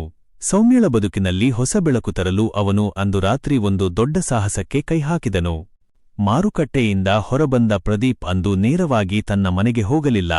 ಬದಲಿಗೆ ಅವನು ತನ್ನ ಹಳೆಯ ಸ್ನೇಹಿತ ಹಾಗೂ ಹೆಸರಾಂತ ವಕೀಲನಾದ ರವಿಯ ಮನೆಗೆ ಧಾವಿಸಿದನು. 10 ವರ್ಷಗಳ ಕಾಲ ತಾನು ನಿದ್ರೆಯಲ್ಲಿದ್ದಂತೆ ಬದುಕಿದ್ದ ಪ್ರದೀಪ್ಗೆ ಈಗ ಪ್ರತಿಯೊಂದು ನಿಮಿಷವೂ ಬೆಲೆಬಾಳುವಂತೆ ಕಾಣುತ್ತಿತ್ತು. ರವಿಯ ಮುಂದೆ ಕುಳಿತು ತನ್ನ ಅಣ್ಣ ಮತ್ತು ಅತ್ತಿಗೆ ಎಸಗಿದ ಎಲ್ಲಾ ಮೋಸದ ಕೃತ್ಯಗಳನ್ನು ವಿವರಿಸಿದನು. ರವಿ, ನನ್ನ ಅಣ್ಣ ನನ್ನ ಅಜ್ಞಾನವನ್ನೇ ಬಂಡವಾಳ ಮಾಡಿಕೊಂಡು ನನ್ನ ಆಸ್ತಿಯನ್ನೆಲ್ಲ ತನ್ನ ಹೆಸರಿಗೆ ಮಾಡಿಕೊಂಡಿದ್ದಾನೆ. ಆದರೆ ಅದಕ್ಕಿಂತ ದೊಡ್ಡ ಅಪರಾಧ ಎಂದರೆ ನನ್ನ ಹೆಂಡತಿ ಮತ್ತು ಮಗನನ್ನು ಬೀದಿಗೆ ತಂದಿರುವುದು. ನನಗೆ ಈಗಲೇ ನ್ಯಾಯ ಬೇಕು ಎಂದು ಗುಡುಗಿದನು. ರವಿಯ ಸಲಹೆಯಂತೆ ಪ್ರದೀಪ್ ತನ್ನ ಅಣ್ಣನ ವ್ಯವಹಾರಗಳ ಆಳವಾದ ತನಿಖೆ ಆರಂಭಿಸಿದನು. ಅಣ್ಣ ತನ್ನ ಹೆಸರಿನಲ್ಲಿ ಮಾಡುತ್ತಿದ್ದ ಅಕ್ರಮ ವರ್ಗಾವಣೆಗಳು ಮತ್ತು ತೆರಿಗೆ ವಂಚನೆಯ ದಾಖಲೆಗಳು ಒಂದೊಂದಾಗಿ ಸಿಗತೊಡಗಿದವು. ಇತ್ತ ಮಾರುಕಟ್ಟೆಯಲ್ಲಿ ಸೌಮ್ಯಳಿಗೆ ಪ್ರತಿದಿನವೂ ಆ ಮುಖ ಮುಚ್ಚಿಕೊಂಡ ಸಾಹೇಬನ ಭೇಟಿ ಒಂದು ಅಭ್ಯಾಸವಾಗಿ ಹೋಗಿತ್ತು. ಪ್ರದೀಪ್ ನೀಡಿದ್ದ ಹೊಸ ಬಟ್ಟೆಯನ್ನು ಹಾಕಿಕೊಂಡ ಆಕಾಶ್ ಈಗ ಸ್ವಲ್ಪ ಚೇತರಿಸಿಕೊಂಡಿದ್ದನು. ಸೌಮ್ಯ ಅಂದು ಪ್ರದೀಪ್ ಬಂದಾಗ ಅವನಿಗೆ ಧನ್ಯವಾದ ಹೇಳಲು ಕಾಯುತ್ತಿದ್ದಳು. ಪ್ರದೀಪ್ ಎಂದಿನಂತೆ ಬಂದಾಗ ಸೌಮ್ಯ ಅವನ ಕೈ ಹಿಡಿದು, ಸಾಹೇಬ್ರೆ, ನಿಮ್ಮ ಬಟ್ಟೆ ಹಾಕಿಕೊಂಡ ಮೇಲೆ ನನ್ನ ಮಗ ತುಂಬಾ ಖುಷಿಯಾಗಿದ್ದಾನೆ. ಆದರೆ ನನಗೆ ಒಂದು ಪ್ರಶ್ನೆ ಕಾಡುತ್ತಿದೆ. ನೀವು ಯಾರು? ನನ್ನ ಮೇಲೆ ನಿಮಗೆ ಇಷ್ಟೊಂದು ಪ್ರೀತಿ ತೋರಿಸಲು ಕಾರಣವೇನು ಎಂದು ನೇರವಾಗಿ ಕೇಳಿದಳು. ಪ್ರದೀಪ್ ಒಂದು ಕ್ಷಣ ತಬ್ಬಿಬ್ಬಾದನು. ಅವನು ಏನೋ ಹೇಳಲು ಹೋಗುವಷ್ಟರಲ್ಲಿ ಅಲ್ಲಿಗೆ ಒಂದು ದೊಡ್ಡ ಕಪ್ಪು ಕಾರು ಬಂದು ನಿಂತಿತು. ಕಾರಿನಿಂದ ಇಳಿದವನು ಪ್ರದೀಪ್ನ ಅಣ್ಣ. ಅಣ್ಣನನ್ನು ಅಲ್ಲಿ ಕಂಡ ಪ್ರದೀಪ್ಗೆ ಆಶ್ಚರ್ಯವಾಯಿತು. ಅಣ್ಣ ಸೌಮ್ಯಳನ್ನು ಕಂಡು ಅಸಹ್ಯದಿಂದ ಮುಖ ಸುಕ್ಕಿಸಿ, ನೋಡು ಸೌಮ್ಯ, 10 ವರ್ಷಗಳ ಹಿಂದೆ ನಿನ್ನನ್ನ ಮನೆಯಿಂದ ಹೊರಹಾಕಿದ ಮೇಲೂ ನಿನಗೆ ಬುದ್ಧಿ ಬಂದಿಲ್ಲ ಅನ್ಸುತ್ತೆ. ಈಗ ಯಾರೋ ಹೊಸಬನನ್ನ ಹಿಡಿದುಕೊಂಡು ಇಲ್ಲಿ ವ್ಯಾಪಾರ ಮಾಡ್ತಿದ್ದೀಯಾ? ಇವನಿಂದ ಹಣ ಕಿತ್ತುಕೊಳ್ಳೋಕೆ ನೋಡ್ತಿದ್ದೀಯಾ? ಎಂದು ಕಿರುಚಾಡಿದನು. ಸೌಮ್ಯ ಅಕ್ಷರಶಃ ನಡುಗಿ ಹೋದಳು. ಅವಳ ಹಳೆಯ ಗಾಯಗಳೆಲ್ಲ ಮರುಕಳಿಸಿದವು. ಪ್ರದೀಪ್ಗೆ ಸಿಟ್ಟು ನೆತ್ತಿಗೇರಿತು. ಅವನು ತನ್ನ ಮುಖಕ್ಕೆ ಕಟ್ಟಿದ್ದ ಕರ್ಚೀಫನ್ನು ಏಕಾಏಕಿ ಕಿತ್ತೆಸೆದನು. ನಿಲ್ಲಿಸು ಅಣ್ಣ ಎಂದು ಗುಡುಗಿದನು. ಪ್ರದೀಪ್ನ ಮುಖವನ್ನು ಕಂಡ ಅಣ್ಣನಿಗೆ ಭೂಮಿ ಕುಸಿದಂತಾಯಿತು. ಸೌಮ್ಯಳಂತೂ ದೈವವೇ ಇಳಿದು ಬಂದಂತೆ ಕಣ್ಣು ಬಿಟ್ಟು ನೋಡುತ್ತಿದ್ದಳು. ಪ್ರದೀಪ್, ನೀವಾ? 10 ವರ್ಷಗಳ ಕಾಲ ನನ್ನನ್ನು ಅನಾಥೆಯನ್ನಾಗಿ ಬಿಟ್ಟ ನೀವು ಕಳೆದ 4 ದಿನಗಳಿಂದ ಸಾಹೇಬನ ನಾಟಕವಾಡಿ ನನ್ನ ಹತ್ತಿರ ಬರ್ತಿದ್ದೀರಾ? ಎಂದು ಅವಳು ಬಿಕ್ಕಳಿಸಿ ಅಳತೊಡಗಿದಳು. ಮಾರುಕಟ್ಟೆಯ ಜನರು ಇವರ ಸುತ್ತ ಗುಂಪು ಸೇರಿದರು. ಅಣ್ಣ ಏನೋ ಹೇಳಲು ಬರುವಷ್ಟರಲ್ಲಿ ಪ್ರದೀಪ್ ಅವನ ಮುಂದೆ ಬೆರಳು ತೋರಿಸಿ, ಇಷ್ಟು ದಿನ ನಿನ್ನ ಸುಳ್ಳುಗಳನ್ನು ನಂಬಿ ನಾನು ನನ್ನ ಸಂಸಾರವನ್ನೇ ಬಲಿಕೊಟ್ಟೆ. ನನ್ನ ಹೆಂಡತಿ ಬೀದಿಯಲ್ಲಿ ತರಕಾರಿ ಮಾರುವಂತೆ ಮಾಡಿದ್ದು ನೀನು ಮತ್ತು ನಿನ್ನ ಹೆಂಡತಿ. ಈಗ ನೋಡು, ನಿನ್ನ ಎಲ್ಲಾ ಅಕ್ರಮಗಳ ದಾಖಲೆಗಳು ನನ್ನ ಹತ್ತಿರ ಇವೆ. ಇಂದೇ ನೀನು ನನ್ನ ಆಸ್ತಿಯನ್ನು ವಾಪಸ್ ಮಾಡದಿದ್ದರೆ ನೀನು ಜೈಲು ಪಾಲಾಗುವುದು ಖಚಿತ ಎಂದು ಎಚ್ಚರಿಸಿದನು. ಅಣ್ಣನ ಮುಖ ಬಿಳಿಚಿಕೊಂಡಿತು. ಸೌಮ್ಯ ಮಾತ್ರ ಪ್ರದೀಪ್ನನ್ನು ಅಪ್ಪಿಕೊಳ್ಳಬೇಕೋ ಅಥವಾ ದೂರ ತಳ್ಳಬೇಕೋ ತಿಳಿಯದೆ ಕಲ್ಲಿನಂತೆ ನಿಂತಿದ್ದಳು. ಅವಳ ಕಣ್ಣುಗಳಲ್ಲಿ 10 ವರ್ಷಗಳ ನೋವು, ಸಿಟ್ಟು ಮತ್ತು ಪ್ರೀತಿ ಒಟ್ಟಿಗೆ ಹರಿಯುತ್ತಿದ್ದವು. ಮಾರುಕಟ್ಟೆಯ ಆ ಗದ್ದಲದ ನಡುವೆ ಪ್ರದೀಪ್ ತನ್ನ ಮುಖದ ಮರೆಯನ್ನು ಸರಿಸಿದಾಗ ಅಲ್ಲಿ ಒಂದು ಕ್ಷಣ ಸ್ಮಶಾನ ಮೌನ ಆವರಿಸಿತು. ಸೌಮ್ಯ ಕಲ್ಲಿನಂತೆ ನಿಂತುಬಿಟ್ಟಿದ್ದಳು. ಅವಳು ಕಳೆದ 4 ದಿನಗಳಿಂದ ದೇವರೆಂದು ನಂಬಿದ್ದ ಆ ಅಪರಿಚಿತ ಸಾಹೇಬನೇ ತನ್ನ ಬಾಳನ್ನು ನರಕ ಮಾಡಿದ ಪತಿ ಪ್ರದೀಪ್ ಎಂಬ ಸತ್ಯ ಅವಳ ಎದೆಯನ್ನು ಸೀಳಿದಂತಾಯಿತು. ಅಣ್ಣನ ಮುಖ ಭಯದಿಂದ ಬೆವರಿ ಹೋಗಿತ್ತು. ತಾನು ಇಷ್ಟು ವರ್ಷ ಹೆಣೆದಿದ್ದ ಸುಳ್ಳಿನ ಕೋಟೆ ಇಂದು ಪ್ರದೀಪ್ನ ಒಂದೇ ಒಂದು ಆಕ್ರೋಶಕ್ಕೆ ಕುಸಿದು ಬೀಳುತ್ತಿರುವುದು ಅವನಿಗೆ ಅರ್ಥವಾಯಿತು. ಅಣ್ಣ ಏನೂ ಸಮರ್ಥನೆ ಮಾಡಿಕೊಳ್ಳಲು ಹೋಗಿ, ಪ್ರದೀಪ್, ನಾನು ಹೇಳೋದನ್ನ ಕೇಳು. ಇವಳು 10 ವರ್ಷಗಳ ಹಿಂದೆ ಹೇಗಿದ್ದಳೋ ಈಗಲೂ ಹಾಗೇ ಇದ್ದಾಳೆ, ಯಾರನ್ನೋ ಬಳಸಿಕೊಂಡು ನಿನ್ನ ಹಣ ಕಬಳಿಸಲು ನೋಡ್ತಿದ್ದಾಳೆ ಎಂದು ಮತ್ತೆ ವಿಷಕಾರಲು ಪ್ರಯತ್ನಿಸಿದನು. ಆದರೆ ಪ್ರದೀಪ್ ಅವನ ಮಾತು ಮುಗಿಯುವ ಮೊದಲೇ ಅಣ್ಣನ ಕೆನ್ನೆಗೆ ಬಲವಾಗಿ ಬಾರಿಸಿದನು.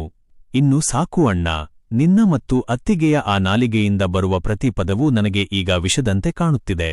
ನನ್ನ ಹೆಂಡತಿಯ ಚಾರಿತ್ರ್ಯದ ಬಗ್ಗೆ ಮಾತನಾಡಲು ನಿನಗೆ ಎಷ್ಟು ಧೈರ್ಯ? 10 ವರ್ಷಗಳ ಕಾಲ ಅವಳನ್ನು ಈ ಮಣ್ಣಿನಲ್ಲಿ ಬದುಕುವಂತೆ ಮಾಡಿದ್ದು ನೀನು. ನನ್ನ ಮಗ ಹರಿದ ಬಟ್ಟೆ ಹಾಕಿಕೊಂಡು ಬೀದಿಯಲ್ಲಿ ನಿಲ್ಲುವಂತೆ ಮಾಡಿದ್ದು ನೀನು. ನಿನ್ನ ಈ ಸುಳ್ಳಿನ ಆಟ ಇಂದಿಗೆ ಕೊನೆಗೊಂಡಿದೆ ಎಂದು ಗುಡುಗಿದನು. ಸೌಮ್ಯ ಮಾತ್ರ ಸುರಿಯುತ್ತಿದ್ದ ಕಣ್ಣೀರನ್ನು ಒರೆಸಿಕೊಳ್ಳುವ ಪ್ರಯತ್ನವನ್ನೂ ಮಾಡಲಿಲ್ಲ. ಅವಳು ಪ್ರದೀಪ್ನ ಕಣ್ಣುಗಳನ್ನು ನೇರವಾಗಿ ದಿಟ್ಟಿಸಿ ನೋಡಿದಳು. ಏಕೆ ಬಂದಿರಿ ಪ್ರದೀಪ್? 10 ವರ್ಷಗಳ ಕಾಲ ನಾನು ಸತ್ತಿದ್ದೇನೋ ಅಥವಾ ಬದುಕಿದ್ದೇನೋ ಎಂದು ಒಮ್ಮೆಯೂ ನೋಡದ ನೀವು ಈಗ ಯಾವ ಮುಖ ಹೊತ್ತು ಬಂದಿದ್ದೀರಾ? ಅಂದು ನಿಮ್ಮ ಅಣ್ಣ ಅತ್ತಿಗೆ ನನ್ನನ್ನು ಮನೆಯಿಂದ ಹೊರಹಾಕುವಾಗ ನೀವು ಮೂಕ ಪ್ರೇಕ್ಷಕರಾಗಿದ್ದಿರಿ. ನನ್ನ ಮಗು ಹಸಿವಿನಿಂದ ಅಳುತ್ತಿದ್ದಾಗ ನಿಮ್ಮ ಈ ಆಸ್ತಿ ಮತ್ತು ಅಂತಸ್ತು ಎಲ್ಲಿಗೆ ಹೋಗಿತ್ತು ಎಂದು ಅವಳು ಕಿರುಚಿದಳು.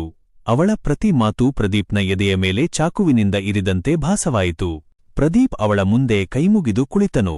ಸೌಮ್ಯ, ನಾನು ಕ್ಷಮೆಗೆ ಅರ್ಹನಲ್ಲ ಎಂದು ನನಗೆ ಗೊತ್ತು. ನಾನು ಕುರುಡನಾಗಿದ್ದೆ. ಅಣ್ಣ ಅತ್ತಿಗೆಯನ್ನು ದೇವರೆಂದು ನಂಬಿ ನನ್ನ ದೇವತೆಯನ್ನೇ ಮಣ್ಣು ಮಾಡಿದೆ. ಆದರೆ ಕಳೆದ 4 ದಿನಗಳಿಂದ ನಿನ್ನ ಕಷ್ಟವನ್ನು ಕಣ್ಣಾರೆ ಕಂಡ ಮೇಲೆ ನನಗೆ ಬದುಕಿರಲು ಅಸಹ್ಯವಾಗುತ್ತಿದೆ. ನನಗೆ ಇನ್ನೊಂದು ಅವಕಾಶ ಕೊಡು ಸೌಮ್ಯ, ನಿನ್ನನ್ನೂ ಮತ್ತು ನನ್ನ ಮಗನನ್ನೂ ಈ ನರಕದಿಂದ ಹೊರತರುತ್ತೇನೆ ಎಂದು ಬೇಡಿಕೊಂಡನು. ಅಣ್ಣ ಅಲ್ಲಿಂದ ಮೆಲ್ಲನೆ ಜಾರಿಕೊಳ್ಳಲು ನೋಡಿದಾಗ ಪ್ರದೀಪ್ ಅವನನ್ನು ತಡೆದು, ಎಲ್ಲಿಗೆ ಹೋಗ್ತೀಯಾ? ನೀನು ಮಾಡಿರೋ ಪ್ರತಿ ಮೋಸಕ್ಕೂ ಈಗ ಲೆಕ್ಕ ಕೊಡಬೇಕು. ನನ್ನ ವಕೀಲರು ಈಗಷ್ಟೇ ಪೊಲೀಸರೊಂದಿಗೆ ನಿನ್ನ ಮನೆಗೆ ಹೋಗಿದ್ದಾರೆ.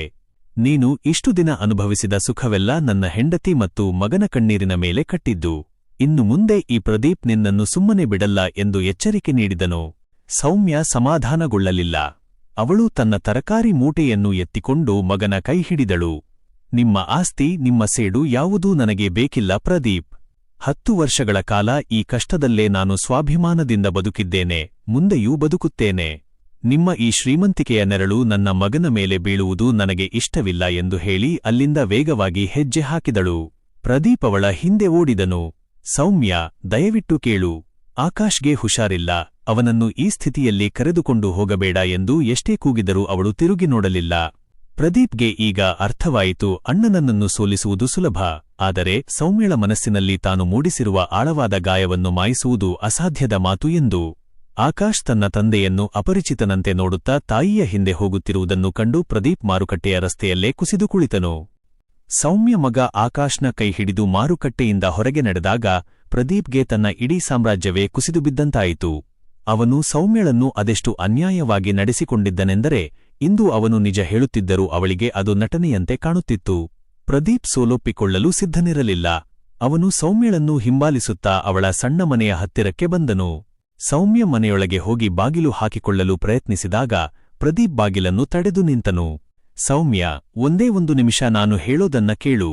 ನಿನಗೆ ನನ್ನ ಮೇಲೆ ಸಿಟ್ಟಿರೋದು ನ್ಯಾಯವೇ. ಆದರೆ ಆಕಾಶ್ ನನ್ನ ಮಗ ಕೂಡ ಹೌದು.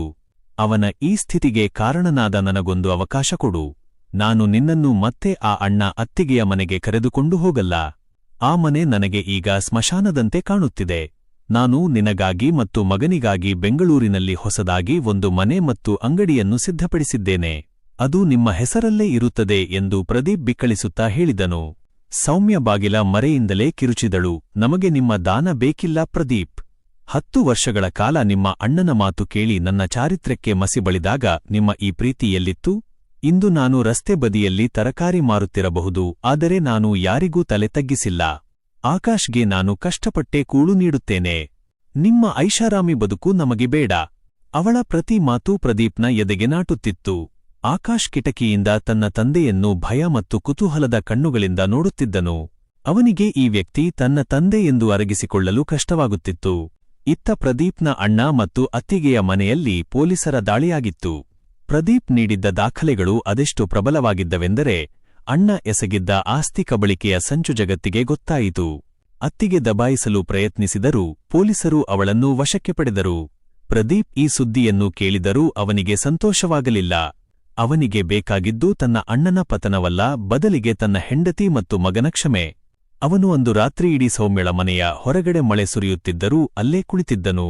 ಮನೆಯೊಳಗೆ ಆಕಾಶ್ ಜ್ವರದಿಂದ ನರಳುತ್ತಾ, ಅಮ್ಮ ಆ ಸಾಹೇಬ್ರು ಹೊರಗಡೆ ಮಳೆಯಲ್ಲಿ ನೆನೆಯುತ್ತಿದ್ದಾರೆ, ಅವರಿಗೆ ಒಳಗೆ ಬರಲು ಹೇಳಮ್ಮ ಎಂದು ವಿನಂತಿಸಿದನು. ಮಗನ ಮಾತಿಗೆ ಸೌಮ್ಯಳ ಕರುಳು ಕಿವಿಚಿದಂತಾಯಿತು. 10 ವರ್ಷಗಳ ದ್ವೇಷ ಒಂದು ಕಡೆಯಾದರೆ ತನ್ನ ಮಗನ ತಂದೆ ಮಳೆಯಲ್ಲಿ ನಡುಗುತ್ತಿರುವುದು ಅವಳಿಗೆ ಸಹಿಸಲಾಗಲಿಲ್ಲ. ಸೌಮ್ಯ ಮೆಲ್ಲನೆ ಬಾಗಿಲು ತೆರೆದಳು. ಪ್ರದೀಪ್ ಮಳೆಯಲ್ಲಿ ಪೂರ್ತಿ ನೆನೆದು ಹಳೆಯ ನೆನಪುಗಳ ಭಾರದಿಂದ ತಲೆ ತಗ್ಗಿಸಿ ಕುಳಿತಿದ್ದನು. ಸೌಮ್ಯ ಅವನ ಬಳಿ ಬಂದು, ಮಳೆ ಬರ್ತಿದೆ, ಒಳಗೆ ಬನ್ನಿ. ಆದರೆ ನೆನಪಿಡಿ, ಇದು ನಿಮ್ಮ ಮಗನಿಗಾಗಿ ಮಾತ್ರ, ನನಗಲ್ಲ ಎಂದಳು. ಪ್ರದೀಪ್ ಕಣ್ಣೀರು ಹಾಕುತ್ತಾ ಮನೆಯೊಳಗೆ ಕಾಲಿಟ್ಟನು. ಆ ಸಣ್ಣ ಕತ್ತಲೆ ಮನೆಯಲ್ಲಿ 10 ವರ್ಷಗಳ ನಂತರ ಆ ಕುಟುಂಬ ಒಂದೇ ಸೂರಿನಡಿ ಬಂದಿತ್ತು. ಆದರೆ ಮನಸ್ಸುಗಳ ನಡುವಿನ ಗೋಡೆ ಇನ್ನೂ ಹಾಗೆಯೇ ಇತ್ತು. ಆ ಕಿರಿದಾದ ಮನೆಯೊಳಗೆ ಪ್ರದೀಪ್ ಮಳೆಯಲ್ಲಿ ನೆನೆದು ನಡುಗುತ್ತಾ ಕಾಲಿಟ್ಟಾಗ ಅಲ್ಲಿನ ವಾತಾವರಣ ಅವನನ್ನು ಮತ್ತಷ್ಟು ಅಪರಾಧಿ ಭಾವನೆಗೆ ದೂಡಿತು. ಮನೆಯ ಒಂದು ಮೂಲೆಯಲ್ಲಿ ಹಳೆಯ ಮಂಚದ ಮೇಲೆ ಆಕಾಶ್ ಮಲಗಿದ್ದನು. ಪ್ರದೀಪ್ ಒಳಗೆ ಬರುತ್ತಿದ್ದಂತೆ ಆಕಾಶ್ ಎದ್ದು ಕುಳಿತುಕೊಳ್ಳಲು ಪ್ರಯತ್ನಿಸಿದನು.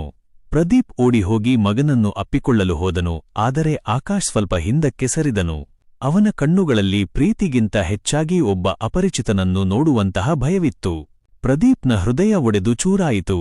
ಆಕಾಶ್, ಕಂದ, ನಾನಪ್ಪ, ನಿನ್ನ ಅಪ್ಪ ಬಂದಿದ್ದೀನಿ ಎಂದು ಪ್ರದೀಪ್ ಬಿಕ್ಕಳಿಸಿ ಅಳುತ್ತಾ ಮಗನ ಕಾಲುಗಳನ್ನು ಹಿಡಿದುಕೊಂಡನು.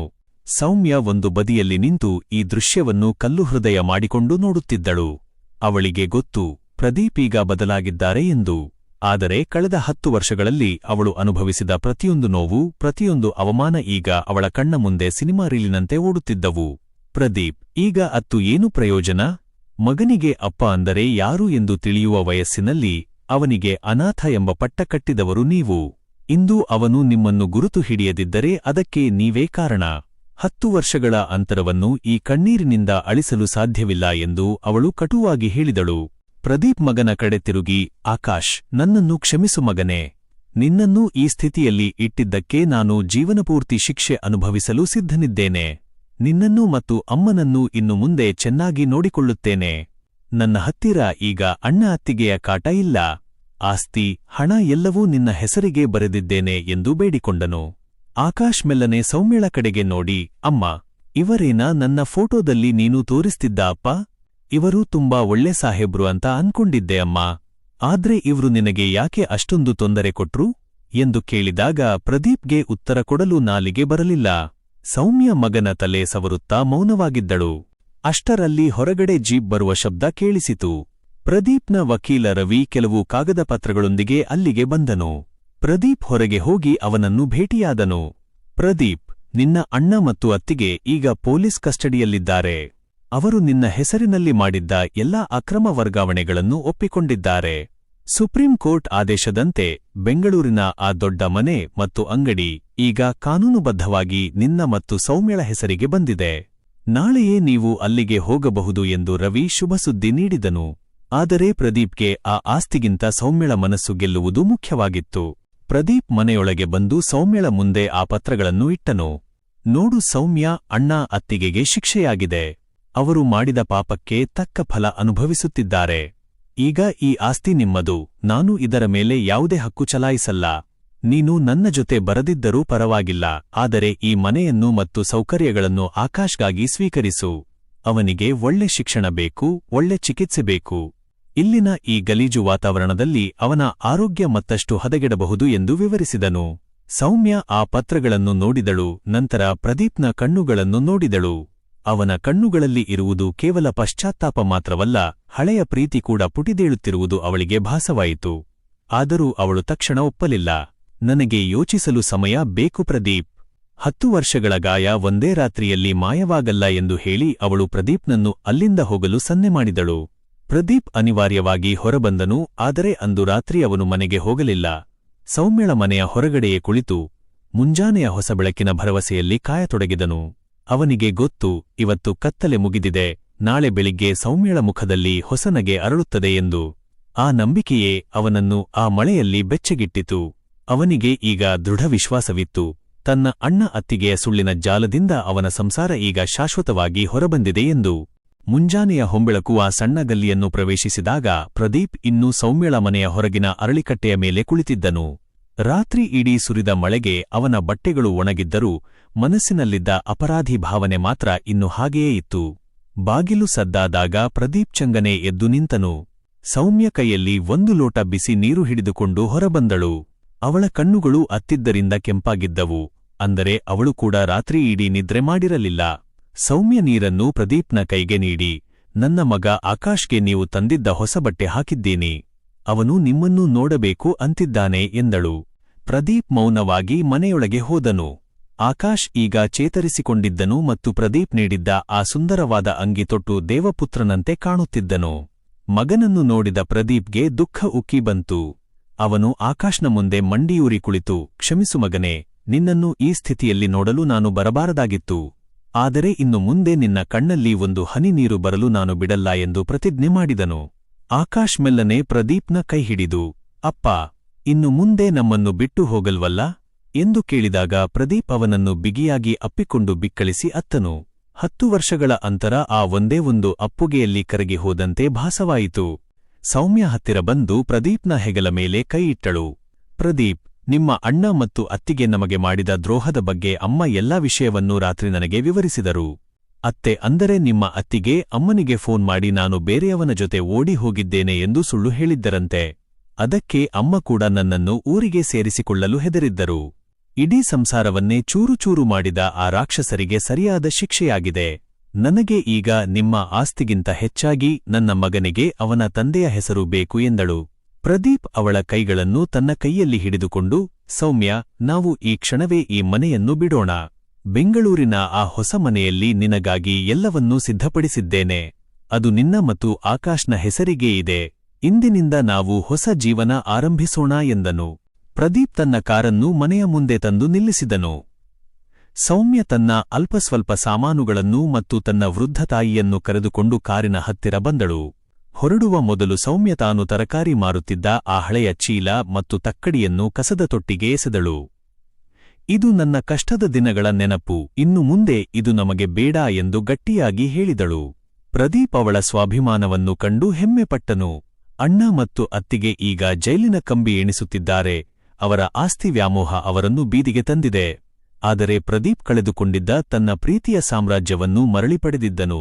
ಕಾರು ಬೆಂಗಳೂರಿನ ಆ ದೊಡ್ಡ ಬಂಗಲೆಯ ಮುಂದೆ ಬಂದು ನಿಂತಾಗ ಅಲ್ಲಿನ ಕೆಲಸಗಾರರು ಎಲ್ಲರೂ ಪ್ರದೀಪ್ ಮತ್ತು ಸೌಮ್ಯರನ್ನು ಬರಮಾಡಿಕೊಳ್ಳಲು ಸಿದ್ಧರಾಗಿದ್ದರು. ಪ್ರದೀಪ್ ಸೌಮ್ಯಳ ಕೈಗೆ ಹೊಸದಾಗಿ ಮಾಡಿಸಿದ್ದ ಮಂಗಳಸೂತ್ರವನ್ನು ನೀಡಿದನು. ಸೌಮ್ಯ, ಅಂದು ಅಣ್ಣ ಅತ್ತಿಗೆಯ ಮಾತಿಗೆ ಮರುಳಾಗಿ ನಿನ್ನ ಕುತ್ತಿಗೆಯಿಂದ ಈ ಸರವನ್ನು ಕಿತ್ತಿದ್ದೆ. ಆ ಪಾಪಕ್ಕೆ ಪ್ರಾಯಶ್ಚಿತ್ತವಾಗಿ ಇವತ್ತು ಮತ್ತೊಮ್ಮೆ ಮಗನ ಮುಂದೆ ನಿನ್ನ ಕುತ್ತಿಗೆಗೆ ಈ ಮಾಂಗಲ್ಯ ಕಟ್ಟಲು ಅವಕಾಶ ಕೊಡು ಎಂದು ವಿನಂತಿಸಿದನು. ಆಕಾಶ್ ಮತ್ತು ಅಜ್ಜಿ ನೋಡುತ್ತಿರುವಾಗಲೇ ಪ್ರದೀಪ್ ಸೌಮ್ಯಳ ಕುತ್ತಿಗೆಗೆ ಮಂಗಳಸೂತ್ರ ಧಾರಣೆ ಮಾಡಿದನು. ಸೌಮ್ಯಳ ಕಣ್ಣಲ್ಲಿ ಆನಂದಬಾಷ್ಪ ಹರಿಯಿತು.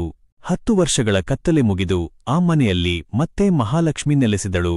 ಪ್ರದೀಪ್ಗೆ ಈಗ ತಿಳಿದಿತ್ತು, ನಿಜವಾದ ಶ್ರೀಮಂತಿಕೆ ಇರುವುದು ಹಣದಲ್ಲಲ್ಲ, ಬದಲಿಗೆ ತನ್ನವರ ನಗು ಮತ್ತು ಪ್ರೀತಿಯಲ್ಲಿದೆ ಎಂದು. ಸೌಮ್ಯ, ಪ್ರದೀಪ್ ಮತ್ತು ಆಕಾಶ್ ಈಗ ಒಂದು ಸುಂದರವಾದ ಮತ್ತು ಅಳಿಸಲಾಗದ ಅನುಬಂಧದೊಂದಿಗೆ ಹೊಸ ಪಯಣ ಆರಂಭಿಸಿದರು. ಅಣ್ಣ ಅತ್ತಿಗೆಯ ಕುತಂತ್ರದ ಆಟಕ್ಕೆ ಸತ್ಯ ಮತ್ತು ಪ್ರೀತಿಯ ಮುಂದೆ ಸೋಲಾಗಿತ್ತು. ಸ್ನೇಹಿತರೆ, ಪ್ರದೀಪ್ ಮತ್ತು ಸೌಮ್ಯ ಅವರ ಈ ಕಥೆ ಕೇವಲ ಒಂದು ಕಾಲ್ಪನಿಕ ಕಥೆಯಲ್ಲ. ಇದು ಇಂದಿನ ಸಮಾಜದಲ್ಲಿ ಅನೇಕ ಸಂಸಾರಗಳಲ್ಲಿ ನಡೆಯುತ್ತಿರುವ ಕಟು ಸತ್ಯ. ಒಂದು ಸುಂದರವಾದ ಸಂಸಾರ 10 ವರ್ಷಗಳ ಕಾಲ ನರಕವಾಗಲು ಕಾರಣವಾಗಿದ್ದು ಕೇವಲ 3ನೇ ವ್ಯಕ್ತಿಯ ಮಾತು. ಹೌದು, ಇವತ್ತಿನ ಈ ವಿಡಿಯೋದ ಮೂಲಕ ನಾವು ನಿಮಗೆ ಹೇಳಬಯಸುವ ಸಂದೇಶವೇನೆಂದರೆ, 1. ಹೊರಗಿನವರ ಮಾತಿಗೆ ಬೆಲೆ ಕೊಡಬೇಡಿ. ನಿಮ್ಮ ಸಂಸಾರದ ಬಗ್ಗೆ, ನಿಮ್ಮ ಸಂಗಾತಿಯ ಬಗ್ಗೆ ಹೊರಗಿನವರು ಅಥವಾ ಸಂಬಂಧಿಕರು ಏನೇ ಹೇಳಿದರೂ ಅದನ್ನು ಕಣ್ಣು ಮುಚ್ಚಿ ನಂಬಬೇಡಿ. ಅವರ ಮಾತಿನ ಹಿಂದೆ ಅಸೂಯೆ ಅಥವಾ ಸ್ವಾರ್ಥ ಇರಬಹುದು. ನಂಬಿಕೆ ಎನ್ನುವುದು ನಿಮ್ಮ ಮತ್ತು ನಿಮ್ಮ ಸಂಗಾತಿಯ ನಡುವೆ ಇರಬೇಕೇ ಹೊರತು 3ನೇ ವ್ಯಕ್ತಿಯ ನಿರ್ಧಾರದ ಮೇಲಲ್ಲ. 2. ಸಂವಹನವೇ ಸಂಜೀವಿನಿ. ಗಂಡ ಹೆಂಡತಿಯ ನಡುವೆ ಏನೇ ಅಸಮಾಧಾನವಿದ್ದರೂ ಅದನ್ನು ಕುಳಿತು ಮಾತನಾಡಿ ಬಗೆಹರಿಸಿಕೊಳ್ಳಿ. ನಿಮ್ಮ ನಡುವೆ ಗೋಡೆಗಳಿರಬಾರದು, ಬದಲಿಗೆ ಪಾರದರ್ಶಕತೆ ಇರಬೇಕು. ಒಬ್ಬರಿಗೊಬ್ಬರು ಮನಬಿಚ್ಚಿ ಮಾತನಾಡಿದರೆ ಯಾವುದೇ ತಪ್ಪು ತಿಳುವಳಿಕೆ ಬೆಳೆಯಲು ಸಾಧ್ಯವಿಲ್ಲ. 3. ಸಮಾಲೋಚನೆ ಇರಲಿ, ಸಂಶಯ ಬೇಡ. ನೆನಪಿಡಿ, ಸಂಬಂಧದಲ್ಲಿ ಪ್ರೈವೆಸಿ ಇರಬೇಕು ನಿಜ, ಆದರೆ ಸಂಗಾತಿಯಿಂದ ಮರೆಮಾಚುವ ರಹಸ್ಯಗಳು ಇರಬಾರದು. ಪ್ರತಿಯೊಂದನ್ನೂ ಹಂಚಿಕೊಂಡಾಗ ಅಲ್ಲಿ ಸಂಶಯಕ್ಕೆ ಜಾಗವಿರುವುದಿಲ್ಲ. 4. ಒಂದು ತಪ್ಪು, ಜೀವನವಿಡೀ ಶಿಕ್ಷೆ. ಪ್ರದೀಪ್ ಮಾಡಿದ ಒಂದು ಸಣ್ಣ ತಪ್ಪು, ಅಂದರೆ ತನ್ನವರನ್ನು ನಂಬಿ ಹೆಂಡತಿಯನ್ನು ಅನುಮಾನಿಸಿದ್ದು ಅವನ ಜೀವನದ 10 ವರ್ಷಗಳ ಸುಖವನ್ನು ಕಸಿದುಕೊಂಡಿತು. ಅವನ ಮಗ ತಂದೆಯ ಪ್ರೀತಿಯಿಲ್ಲದೆ ಬೆಳೆಯುವಂತೆ ಮಾಡಿತು. ನಿಮ್ಮ ಒಂದು ಅವಿವೇಕದ ನಿರ್ಧಾರ ನಿಮ್ಮ ಇಡೀ ಬದುಕನ್ನು ಮತ್ತು ನಿಮ್ಮ ಮಕ್ಕಳ ಭವಿಷ್ಯವನ್ನು ಬೀದಿಗೆ ತರಬಹುದು. ಎಚ್ಚರ. ಸಂಬಂಧಗಳು ಮಣ್ಣಿನ ಮಡಕೆಯಂತೆ ಒಡೆದರೆ ಮತ್ತೆ ಜೋಡಿಸುವುದು ಕಷ್ಟ. ಪ್ರೀತಿ ಮತ್ತು ನಂಬಿಕೆಯಿಂದ ನಿಮ್ಮ ಸಂಸಾರವನ್ನು ಉಳಿಸಿಕೊಳ್ಳಿ. ಸಮಾಪ್ತಿ. Ending message. ಈ ಕಥೆ ಮತ್ತು ಇದರಲ್ಲಿರುವ ಸಂದೇಶ ನಿಮ್ಮ ಮನಸ್ಸಿಗೆ ತಟ್ಟಿದ್ದರೆ ದಯವಿಟ್ಟು ಈ ವಿಡಿಯೋವನ್ನು ಲೈಕ್ ಮಾಡಿ ಮತ್ತು ನಿಮ್ಮ ಆತ್ಮೀಯರೊಂದಿಗೆ ಹಂಚಿಕೊಳ್ಳಿ. ಇಂತಹ ಮತ್ತಷ್ಟು ಹೃದಯಸ್ಪರ್ಶಿ ಕಥೆಗಳು ಹಾಗೂ ನಿಮ್ಮ ಆರೋಗ್ಯ ಮತ್ತು ಜೀವನಕ್ಕೆ ಸಂಬಂಧಿಸಿದ ಉಪಯುಕ್ತ ಮಾಹಿತಿಗಳನ್ನು ತಿಳಿಯಲು ನಮ್ಮ ಫಾರ್ಮಸಿಸ್ಟ್ ಮಾಮ್ ಚಾನೆಲ್ಗೆ ಈಗಲೇ ಸಬ್ಸ್ಕ್ರೈಬ್ ಆಗಿ. ನೆನಪಿಡಿ, ನಿಮ್ಮ ಒಂದು ಸಬ್ಸ್ಕ್ರಿಪ್ಷನ್ ನಮಗೆ ಇಂತಹ ಒಳ್ಳೆಯ ಕೆಲಸಗಳನ್ನು ಮಾಡಲು ಸ್ಫೂರ್ತಿ ನೀಡುತ್ತದೆ. ಮುಂದಿನ ವಿಡಿಯೋದಲ್ಲಿ ಮತ್ತೆ ಭೇಟಿಯಾಗೋಣ. ಧನ್ಯವಾದಗಳು.